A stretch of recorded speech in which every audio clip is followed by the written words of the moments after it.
उद्या 2 एप्रिल 2026 गुरुवार रोजी चैत्र पौर्णिमेच्या शुभ मुहूर्तावर हनुमान जन्मोत्सव साजरा केला जाणार आहे। संकटातून मुक्ती देणारा आणि सुख समृद्धी देणारा हा दिवस भाविकांसाठी अत्यंत महत्त्वाचा असतो।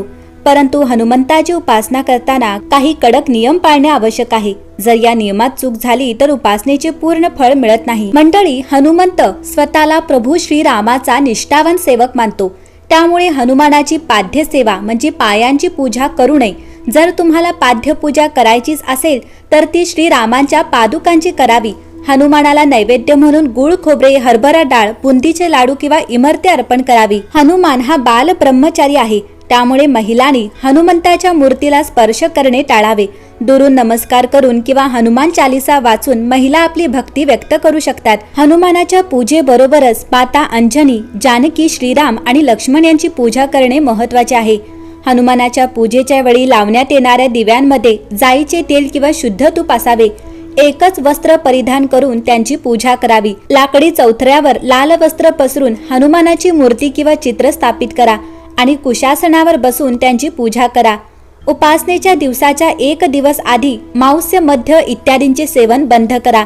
उपासनेच्या दिवसाच्या 1 दिवस आधीपासूनच ब्रह्मचर्य पाळायला सुरुवात करा आणि मनात कोणत्याही प्रकारचे लैंगिक विचार ठेवू नका। हनुमान पूजेदरम्यान कोणताही व्यत्यय येणार नाही याची खात्री करा। घरात शोककळा असेल तर पूजा करू नका। हनुमान पूजेत तुळशी, चरणामृत किंवा पंचामृत वापरू नका।